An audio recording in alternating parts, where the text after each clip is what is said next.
I only knew Greg briefly, from the summer that I took over the campsite and he retired. He seemed harmless enough, if a bit strange, living in that nasty little caravan. As part of his official handover process, he gave me a big box of rule books that I was apparently supposed to give every camper when they arrived. I couldn't believe them. The amount of inches apart each tent had to be, the angle of pitch, permitted colours of guy ropes. No skipping ropes, marbles, conkers or throwing games. No singing with hand drums.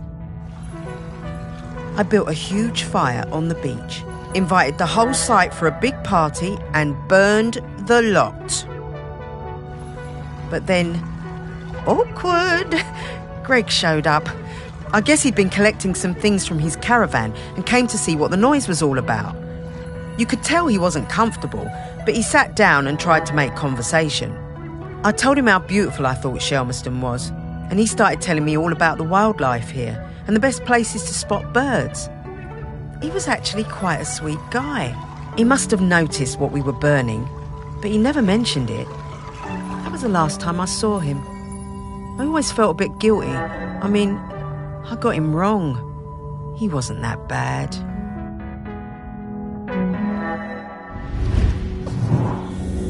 Well, it's a good thing she kept one of them. It must be around here somewhere.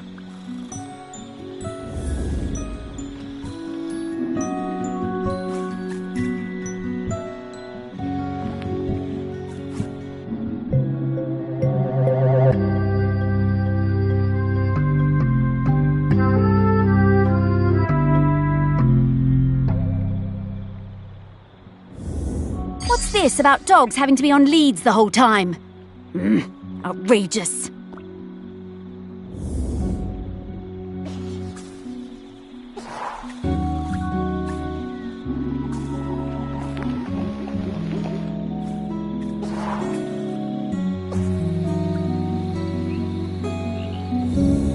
I'm getting the scent of Grenkins again, Morris.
Miles and I came to Shelmerston for the Sheller Cup final. Miles was the world champion for ages. Greg, the campsite manager, was a huge Sheller fan. Always gave us the best pitch on the campsite. Miles was up early every morning, training for the big race. Greg would always be lurking in the background, taking photos. It became rather annoying. How many photos did he need? Oh God, and one time he turned up at our barbecue and wouldn't leave. The man could not take a hint. So, race day arrives and Greg is there with his camera, of course, getting in everyone's way.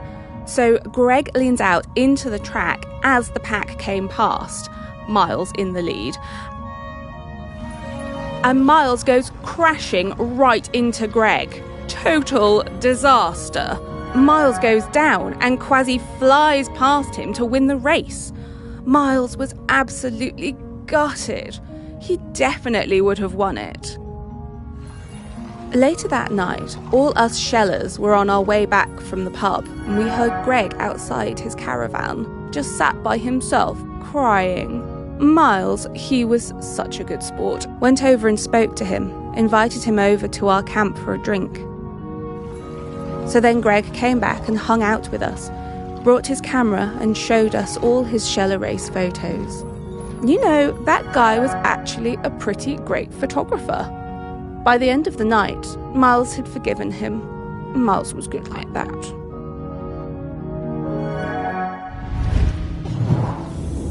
Shellers!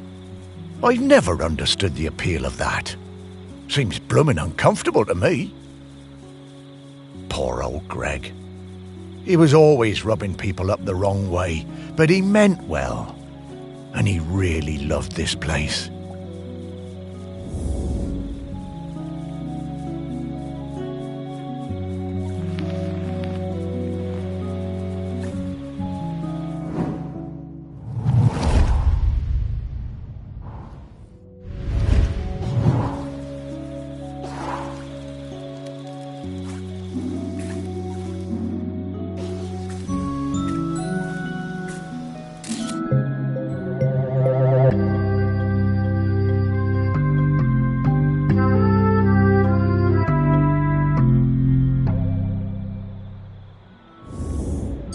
I wish we could use this!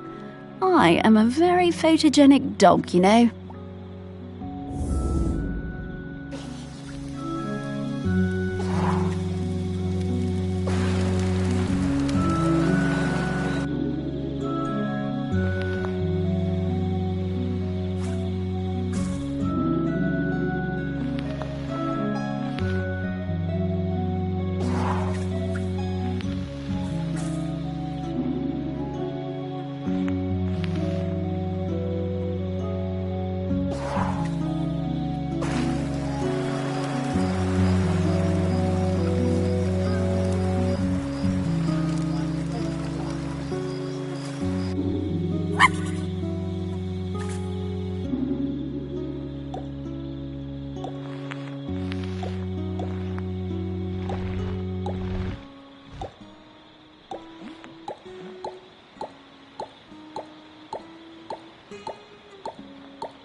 I love camping. We've come to Shelmerston every summer with the kids for years. OK, our tent is a bit bright, but that means the kids can always see it. Greg seemed angry about everything this year. He told us our tent was outside of the regulation colours, and being around the kids seemed to really upset him. But they were only being kids, just running around playing. Greg was blowing that bloody whistle every 5 minutes. One day, Greg confiscated my little one's kite. He was terrifying. We still sometimes get nightmares about it. I had to do something. When I saw Greg put the whistle down, I pinched it and took out the pea. You know, the thing that makes the noise. I threw that pea somewhere Greg would never find it. You should have seen his face when he blew his whistle and nothing happened.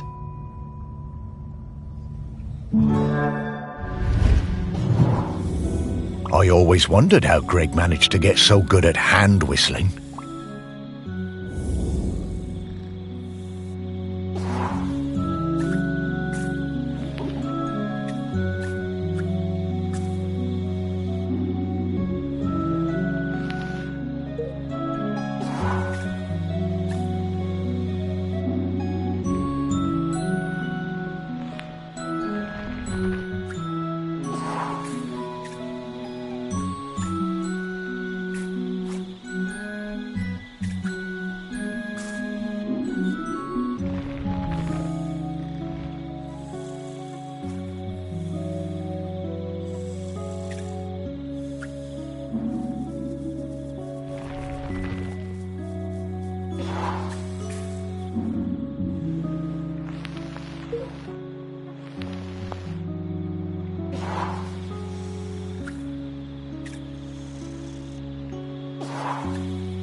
The smell of rabbit poo. It doesn't excite me the way it used to when I was alive.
My whole life I've dreamed of seeing a Jempson's sea owl.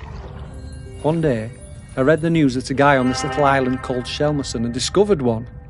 I had to see it. The only B&B on the island booked up really fast, so I decided to stay at the temporary campsite set up by the guy who discovered the sea owl, Greg Litherland. The atmosphere was amazing. There were twitchers from all over the world come to see it. Greg had given the owl a name, David Abrahams. A bit weird, but I guess he was the one who found it. And because it had no mate, it was lonely, and he'd made a model female owl out of concrete. That was quite impressive. I got to know Greg a bit during my stay. He really seemed to resent all the noise and fuss on the island. His island, as he thought of it. And the irony was that he was the one who'd got everyone excited about coming to Shelmerston. Greg told us he'd take us up in groups to the owl's nest site, but I snuck up early with my camera. It saw me and it flew off hooting and I didn't get a picture. I was gutted. I had to make do with a picture of the model. It wasn't the same.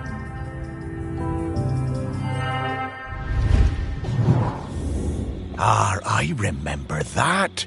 All those bird watchers suddenly arriving and nowhere for them to stay. I didn't think Greg had it in him to start a campsite, but he somehow pulled it together.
Poor old David Abrahams.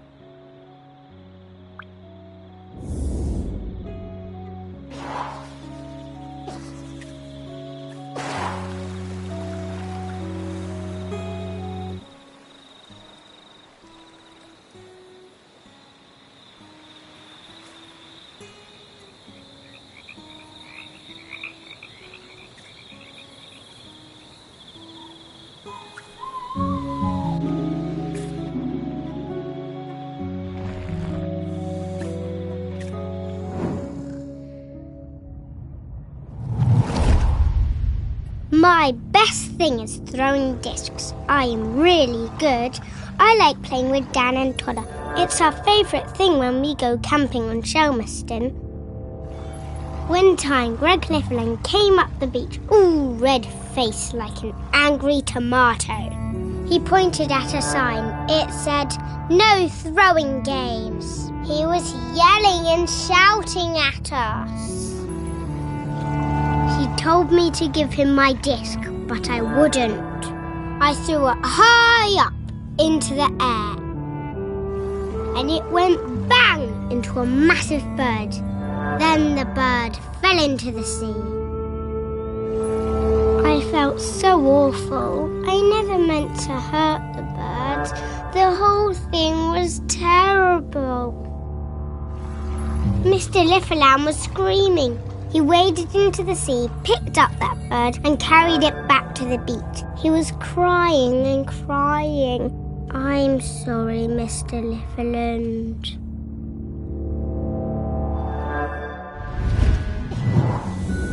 Oh, Greg. Poor guy. Oh, and that poor bird. I guess that explains why he was always so prickly.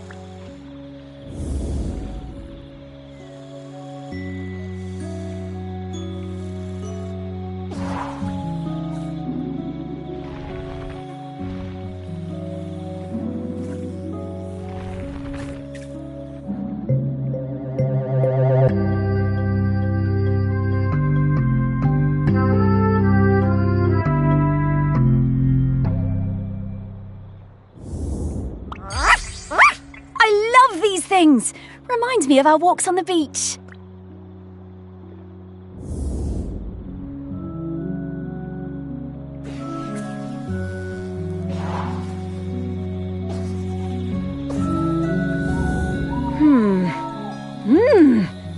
Woof! Okay, I've got his scent. It was quite faint, but I'm a very good dog. Let's go find him.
Greg! Oh, hello!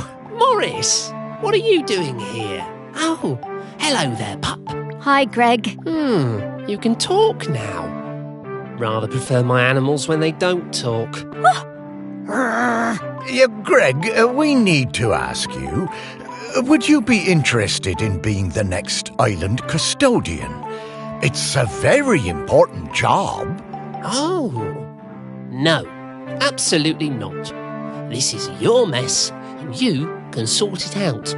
My mess? Well, how do you mean? You dug her up. I warned you, and I warned you when we were still alive that those archaeological digs were a bad idea. And now we know exactly how bad. Well, now hold on, Greg. That's not how that works. Oh, isn't it, talking dog? 3,000 years, no eruptions. You dig Aggie up, and then suddenly her grip on the island is weakening. Well, some coincidence that sounds like. I didn't. I never did. No. There's no way I'm doing that job. It's too much obligation, it's not my responsibility, and frankly, one lifetime of humans was plenty for me. Now, I'm going to stay right here until I can find David Abrams. Fine. Thanks, Greg. See ya, I suppose. Thanks, Greg.